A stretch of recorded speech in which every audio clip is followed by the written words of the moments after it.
കേട്ടിയോടത്ത് സൊറ പറയാം. ഇന്ന് സൊറ പറയാൻ നമുക്കായി കിട്ടിയിരിക്കുന്നത് നമ്മുടെ നാട്ടിലുള്ള നമ്മളെല്ലാവരും അറിയുന്നൊരു വ്യക്തിയാണ്. അതിനു മുമ്പായിട്ട് നമുക്കൊക്കെ ഒരു ചെറുപ്പകാലഘട്ടമുണ്ട്. ആ ചെറുപ്പകാലഘട്ടത്തിൽ ഉണ്ടായിരുന്ന കൂട്ടുകെട്ടും കളികളും രസമുള്ള യാത്രകളും അതേപോലെ തന്നെ അന്നുണ്ടായിരുന്ന ഒരുപാട് സംഭവങ്ങളുണ്ട്. ആ സംഭവങ്ങളൊക്കെ നമ്മൾ പലപ്പോഴായിട്ട് ഓർക്കുന്ന സന്ദർഭങ്ങളിൽ കൂട്ടുകാരുമായിട്ട് അല്ലെങ്കിൽ വീട്ടുകാരുമായിട്ട് സംസാരിക്കുന്ന സന്ദർഭങ്ങളിൽ വളരെ രസകരമായിട്ട് നമുക്കൊരു പ്രത്യേക എനർജി കിട്ടുന്നൊരു സന്ദർഭമുണ്ട് അല്ലേ? ഉണ്ടാവും, എല്ലാവർക്കും ഉണ്ടാവും. അപ്പോൾ അതേപോലുള്ള എനർജി നൽകുന്ന നാടിൻ്റെ എടത്തനാട്ടുകര എന്ന് പറയുന്ന ഈ കൊച്ചു ഗ്രാമത്തിൻ്റെ അതിലൂടെ സഞ്ചരിച്ച് 1960 മുതലുള്ള അറിയുന്ന കുറച്ച് സ്വറ പറച്ചിലാണ് ഇന്ന് നമ്മൾ കേൾക്കാൻ പോകുന്നത്. ഇന്ന് നമ്മോടൊപ്പം ഉള്ളത് സിബാപ്പയാണ്. വെൽക്കം.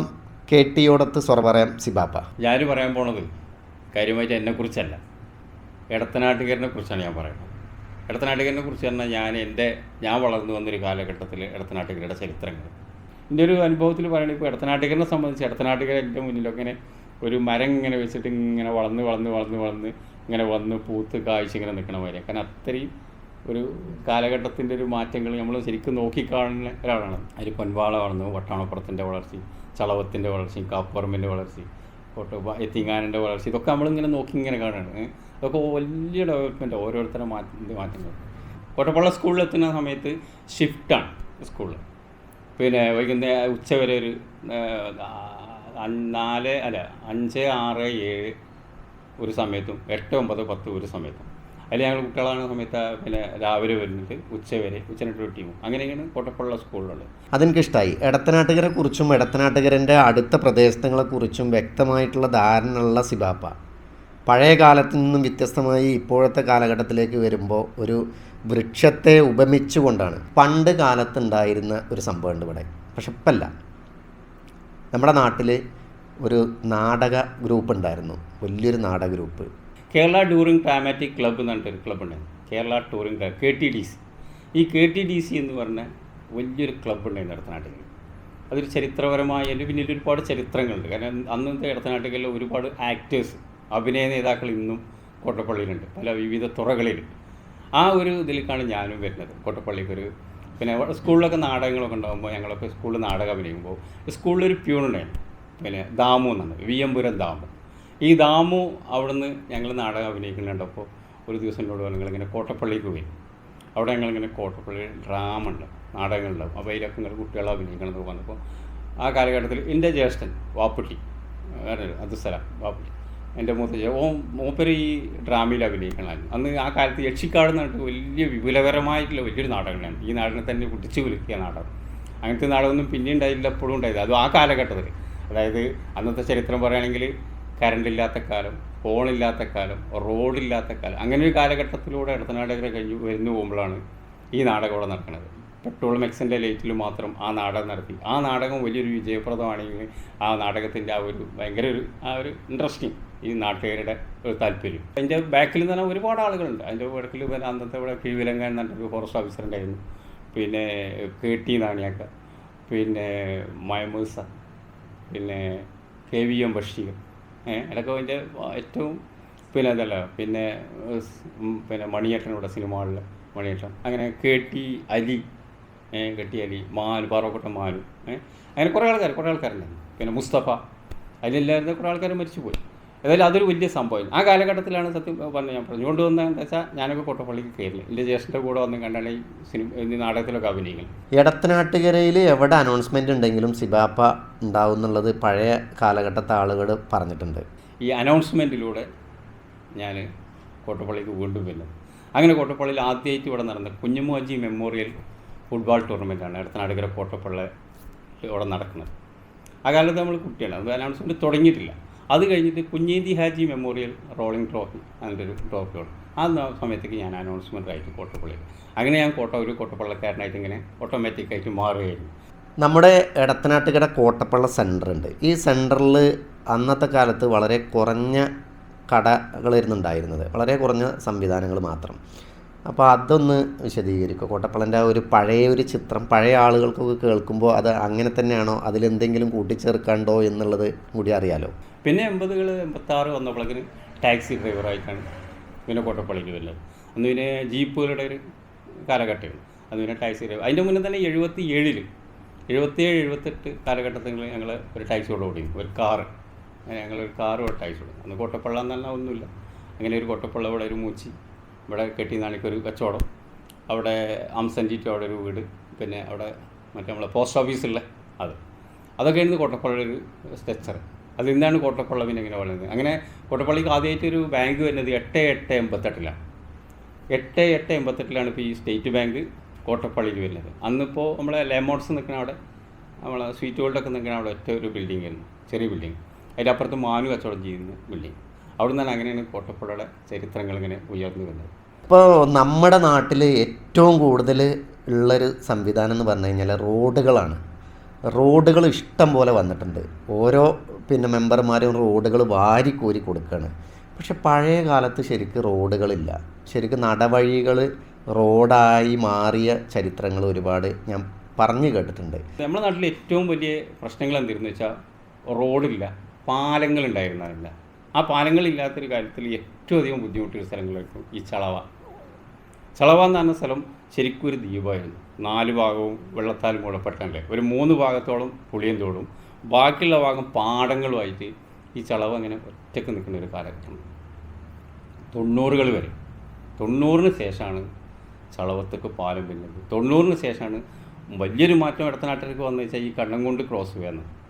ഇടത്തനാട്ടിൽ നിന്ന് കണ്ണംകുണ്ടിലേക്കുള്ള ക്രോസ് വേ, അത് ഇടത്തനാട്ടിനെ സംബന്ധിച്ച് വലിയൊരു, അത് നമുക്കിപ്പോഴും അറിയാം. ഇപ്പോഴും നമ്മൾ കണ്ണംകുണ്ട് ക്രോസിൽ വെള്ളം തന്നെ ചിലപ്പോൾ കോട്ടപ്പള്ളി നേരം എല്ലാവർക്കും പോകാനില്ല, മണ്ണാർക്കാട്ടുക്കും പോകില്ല. കാരണം അത്രയും വഴിയായിരുന്നു ഈ ഉണ്ണിയേരി വഴിയിൽ പോകുന്നത്. അത് ആ ഒരു ക്രോസ് വരുന്ന ഏകദേശം 90-കളിലാണ്. അന്ന് എനിക്ക് തോന്നുന്നത് ശ്രീറാം മാഷാരോണ് പഞ്ചായത്ത് പ്രസിഡൻറ്റ്, അംസപ്പന്ന് ഉണ്ട്.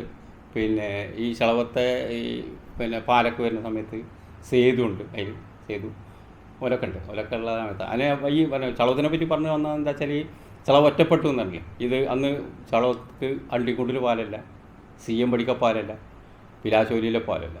അതേ തന്നെയായിരുന്നു പിലാച്ചോലക്കുള്ള പ്രശ്നം. പിലാച്ചോലിൽ പാല പിന്നീട് 90-കളിൽ കഴിഞ്ഞിട്ടാണ് വന്നത്. പിലാച്ചോല എന്നൊക്കെ പറഞ്ഞാൽ അതിൻ്റെ ചരിത്രം പറയണമെങ്കിൽ വലിയ ഭയങ്കര ഭീകരമായത്. കാരണം പിലാച്ചോലിക്ക് ഒരു വണ്ടി പോകണമെങ്കിൽ കോട്ടപ്പള്ളിയിൽ നിന്ന് റോഡില്ലാത്തൊരു കാലഘട്ടം. റോഡില്ലാത്ത തന്നെ വെറും ഒരു ഇടവഴി പോലുള്ള ഒരു സ്ഥലത്ത് കൂടി പിലാച്ചോലിക്ക് വണ്ടി പോയിരുന്നു. അത് കുറച്ച് റോഡ് വീതി വന്നപ്പോൾ തന്നെ ഈ നമ്മുടെ അണിപ്പാക്കാൻ്റെ കുഞ്ഞാൻ്റെ ആ ഭാഗത്ത് ഭയങ്കര പൂന്തലാണ് അണിപ്പാല മുന്നിൽ. അത് കഴിഞ്ഞ് റേഷൻ വീടിൻ്റെ അവിടെ അതിനും വലിയ പൂന്തൽ. പിന്നെ അങ്ങോട്ട് പോയിട്ട് നമ്മളെ ആദമുണ്ടിട്ടൊക്കെ ഇപ്പോൾ ഞാൻ താമസിക്കുന്നത് അവിടെയൊക്കെ ഒരു ഇറക്കക്കുത്തിരുന്നു. അവിടെ നിന്ന് വണ്ടി പോത്തും വണ്ടി കൂടി പോകാത്തതല്ലേ. അവിടെ ഇപ്പോൾ ആ നൂഹ് താമസിക്കുന്ന മുന്നിൽ ഭയങ്കര ചളിയായിരുന്നു. ഈ ചളിയൊക്കെ കഴിഞ്ഞിട്ട് പിന്നെ പുളിയന്തോടും കഴിഞ്ഞിട്ട് വേണം നമ്മളെ റേഷൻ പീടിയ, പിലാച്ചോലിയിലെ റേഷൻ പീടിയയിലേക്ക് അരി എത്തണമെങ്കിൽ ഈ മഴക്കാലം വന്ന കർക്കിടക മാസമൊക്കെ ഈ മുഴങ്ങനെ നിൽക്കുന്ന സമയത്ത് ദിവസങ്ങളോളം ആഴ്ചകളോളം അവിടേക്ക് അരി എത്താത്തൊരു കാലഘട്ടമാണ്. അന്ന് റേഷൻ പീടിയിൽ രാവിലെ വന്ന് വൈകുന്നേരം വരെ ആൾ കാത്തിരിക്കും. എപ്പോഴെങ്കിലും ഒരു വണ്ടി വരില്ല, തിരിച്ചു പോകും. അതൊക്കെ ഞാൻ എൻ്റെ കണ്ണുകൊണ്ട് കണ്ട ചരിത്രങ്ങളാണ്. അത് കഴിഞ്ഞിട്ട് പിന്നെയും ദിവസങ്ങൾ കാത്തിരിക്കും. അങ്ങനെ അവസാനം ആളുകൾ ബുദ്ധിമുട്ടുമ്പോൾ എന്താവും, 2 3 ലോഡിങ് കയറി. അന്ന് ലോഡിങ് കയറില്ല, അന്ന് ഏറ്റിലേരുള്ളൂ. ലോഡിങ് കയറി അങ്ങനെ ഒരു വിദേശമൊന്നുമില്ല, ഗ്രൂപ്പൊന്നുമില്ല. അന്ന് ഇവിടുത്തെ കുറച്ച് ലോഡ് കയറ്റുന്ന കുറച്ച് ആൾക്കാരുണ്ട്. അവർ വന്നിട്ട് ഇവിടെ കോട്ടപ്പള്ളിയിൽ സീതലവിൻ്റെ അവിടെ ഇറക്കി വെക്കും. അവിടുന്ന് ഏറ്റിയിട്ട് കൊണ്ടുപോയിട്ട് അവിടെ വെച്ചിട്ട് അവിടുന്ന് അരി വിതരണം ചെയ്യുന്നൊരു കാലഘട്ടമൊക്കെ ഉണ്ട്.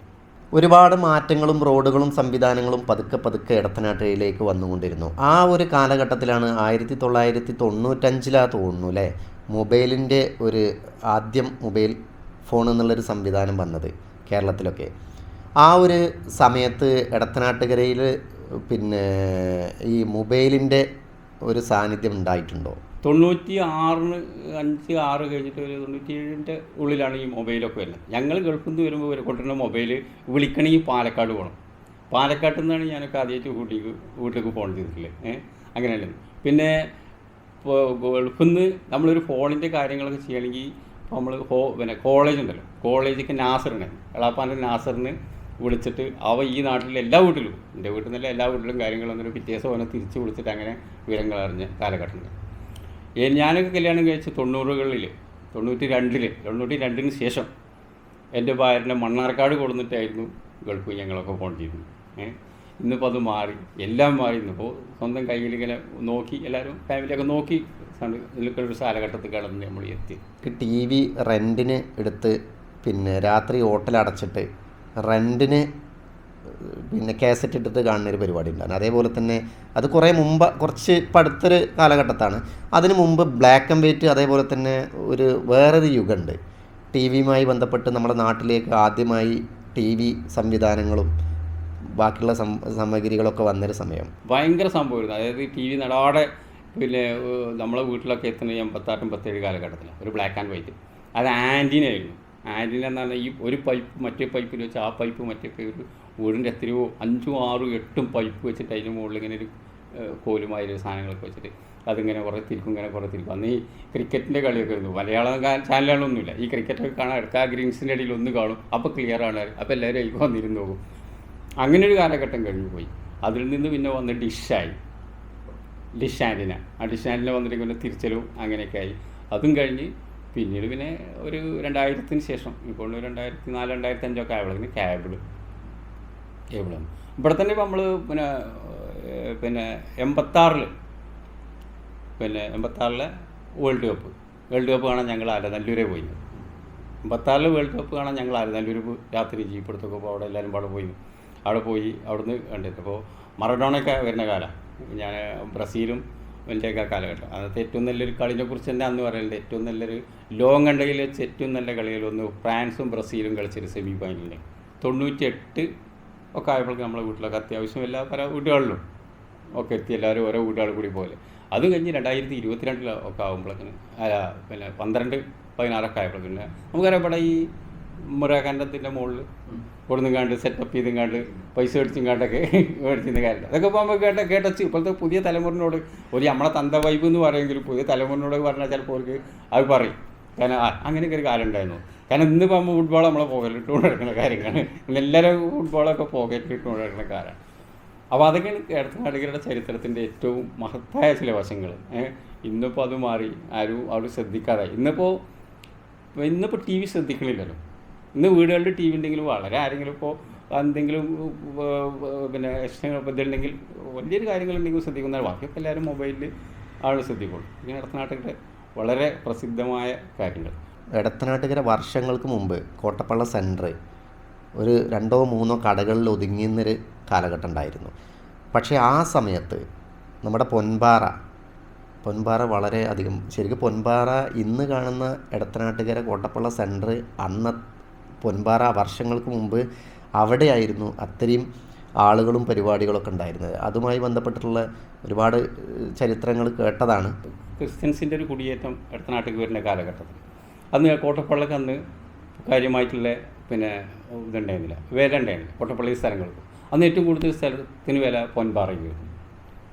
കാരണം അവിടെ പിന്നെ ഓരോ കുടിയേറ്റം വരുന്നു, അവിടെ റബ്ബർ തോട്ടങ്ങളും കുരുമുളകും അതുപോലുള്ള ഭയങ്കര കശുവണ്ടി ഇതൊക്കെ പാടെ ഇവിടെ ജീപ്പ് വാങ്ങിയതിൽ ഏറ്റവും കൂടുതൽ ക്രിസ്ത്യൻസ് ജീപ്പ് വാങ്ങിയതിന് കാരണം ഏട്ടന്മാർ ജീപ്പ് വാങ്ങി ഒക്കെ ഉണ്ടായിരുന്നു. കാരണം അന്ന് കുരുമുളകിനൊക്കെ ഭയങ്കര വിലയായിരുന്നു. ആ സമയത്ത് അത് അവിടെ സ്ഥലത്തിന് വില കൂടി, അവിടെ ബിൽഡിങ്ങുകൾ വന്നു, അവിടെ പള്ളി വന്നു, അവിടെ ഭയങ്കര ഡെവലപ്മെൻ്റ് ആയിരുന്നു. അതിനുശേഷം തന്നെ പിന്നെ ഈ വന്യമൃഗശല്യങ്ങൾ വന്നതിന് ശേഷമാണ് അതിൻ്റെ ഒരു ഡൗൺ വന്നത്. അല്ലാന്നുണ്ടെങ്കിൽ പൊൻപാറ ഭയങ്കര ഡെവലപ്പ്. കരുവാരടുക്കൽ ആ ക്രോസിങ് കൂടി വന്നപ്പോൾ കരുവാരടുക്കൽ റോഡ് വലിയൊരു തുറവയാണ്, അതുകൂടി വന്നപ്പോൾ വലിയൊരു മാറ്റങ്ങൾ വന്നിരുന്നു. അപ്പോൾ അവരിപ്പോൾ എന്താണ് ഈ വന്യമൃഗശല്യങ്ങൾ വല്ലാതെ കൂടിയപ്പോൾ അവരൊക്കെ നാട്ടിലേക്ക് ഇറങ്ങി കുറേ ആൾക്കാർ നാട് വിട്ടുപോയി. എന്നതിൻ്റെ പകുതിയിലധികം ആളും പോയി എന്നാണ് എനിക്കൊണ്ട് ഞാനൊക്കെ ഒരു 86 കല്ലടി മുഹമ്മദ് സാഹിബ് കൂടെ മത്സരിക്കുന്ന സമയത്ത്, അവിടെയൊക്കെ മത്സരിക്കുന്ന സമയത്ത് ഇലക്ഷൻ വർക്കിന് പിന്നെ പൊൻപാറ മലിൻ്റെ മുകളിൽ കൂടി നടന്നിരുന്ന മനുഷ്യൻ ഞാനും നമ്മളെ കുഞ്ഞിപ്പ പിന്നെ പത്മജന് ഞങ്ങളൊക്കെ പാടാവി ഇങ്ങനെ നടന്നോളൂ. അന്നൊക്കെ പിന്നെ എനിക്ക് തോന്നുന്നത് ഒരു 10-250 വീടുണ്ടായിരുന്നു അതിൻ്റെ മുകളിൽ. ഒത്തിരി വീടുണ്ടായിരുന്നു. അതാകത്ത് അന്ന് ജനങ്ങൾക്ക് ഭയം ഉണ്ടായിരുന്നില്ല, ഒരു ഭയം ഉണ്ടായിരുന്നില്ല. വെറുതെ ഒരു മെയ്ത്തിരിയും പിടിച്ചിങ്ങാണ്ട് ആ കാട്ടുകുടിക്കാൻ നടന്നു പോയി. ഇന്നിപ്പോൾ അവിടെയൊക്കെ കറണ്ടും റോഡും ടാറും ഒക്കെ വന്നിട്ടും ആർക്കും പേടിയാണ്. അങ്ങനെ വലിയ ശല്യങ്ങളുണ്ട്. അപ്പോൾ അതൊക്കെ മാറ്റങ്ങളാണ് നമ്മൾ.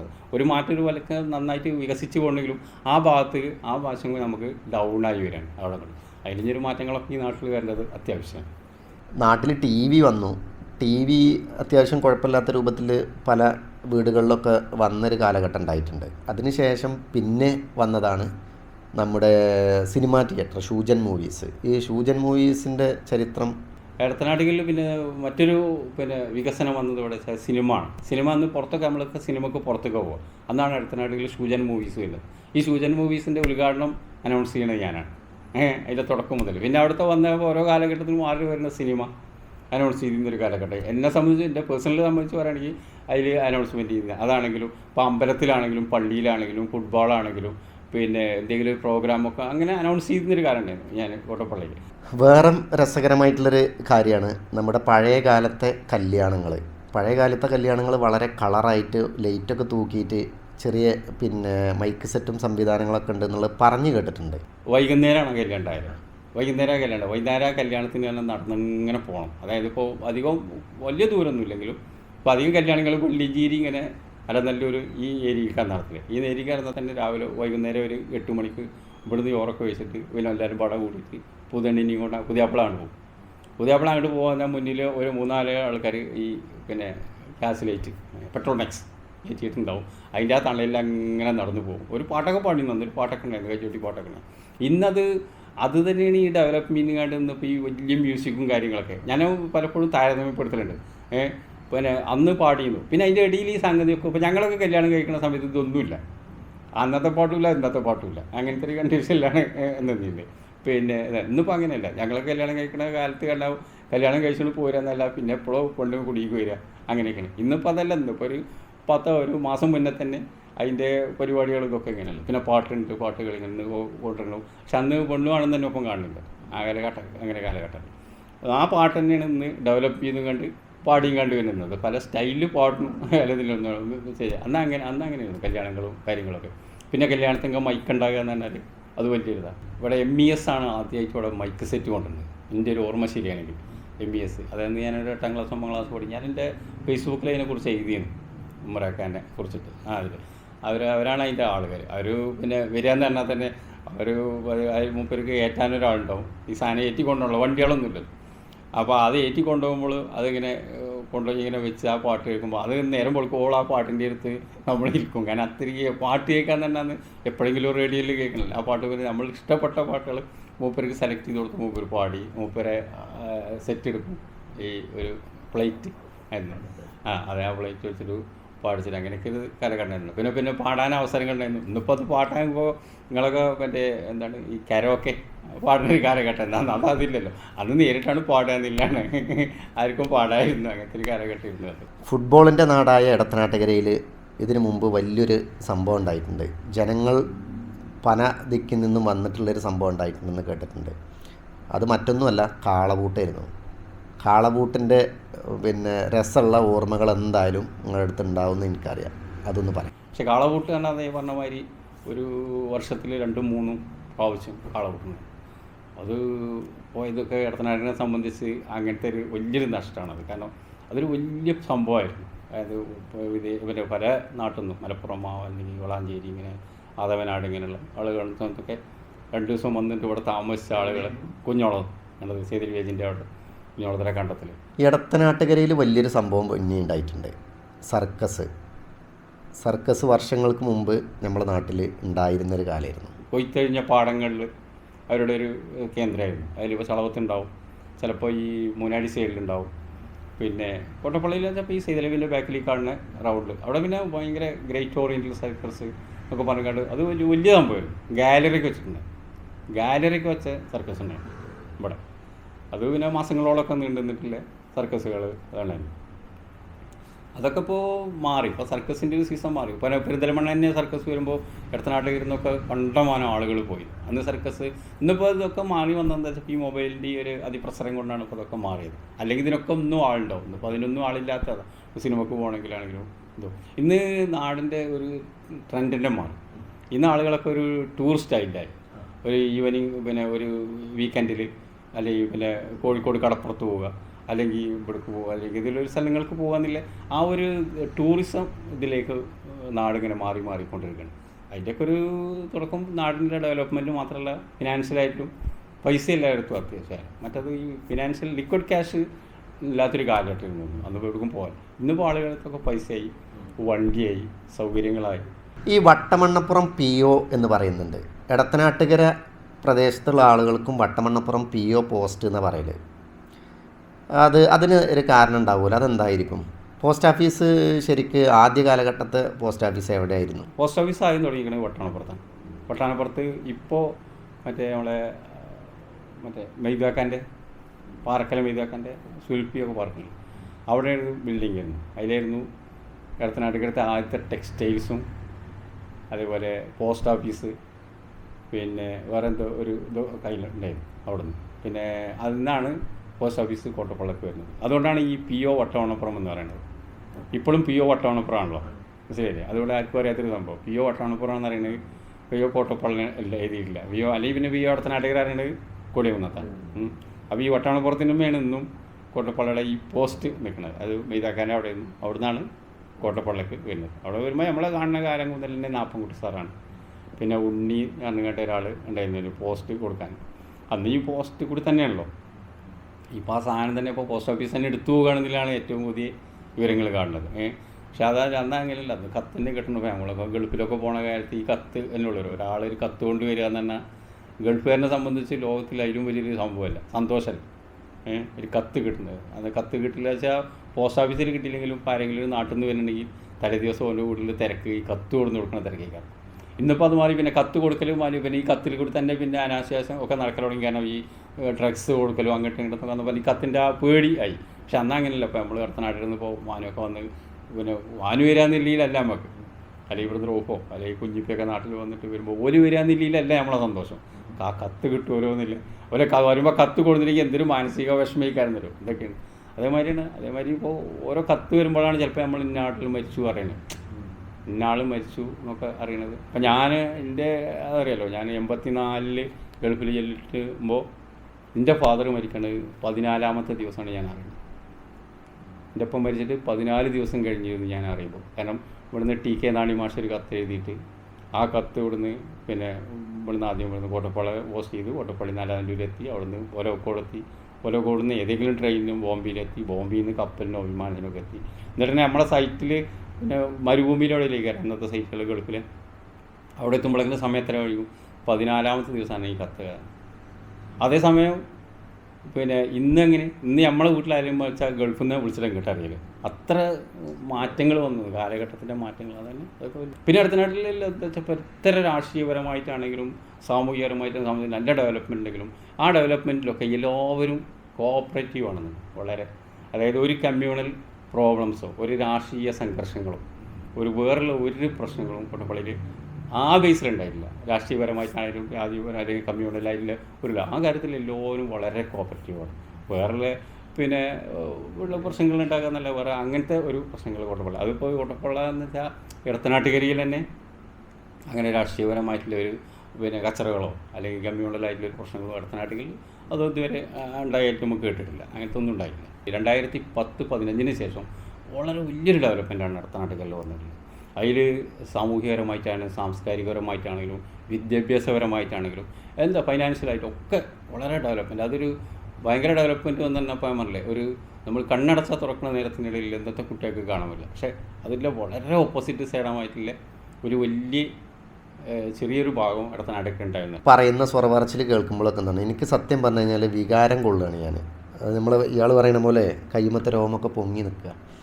ഭയങ്കര ഒരു ഫീലുള്ളതും അന്നത്തെ കാലത്തെ ആളുകൾ എത്രത്തോളം നമ്മുടെ നാടിന് വേണ്ടിയിട്ട് പരിശ്രമിച്ചിട്ടുണ്ട് എന്നുള്ളത് പച്ചയായിട്ടുള്ളൊരു യാഥാർത്ഥ്യമാണ്. അതിന് ഒരുപാട് ഉദാഹരണങ്ങളുണ്ട് അല്ലേ? എന്തെങ്കിലും ഓർമ്മിക്കുന്ന ഉദാഹരണങ്ങൾ എന്തെങ്കിലും ഉണ്ടോ?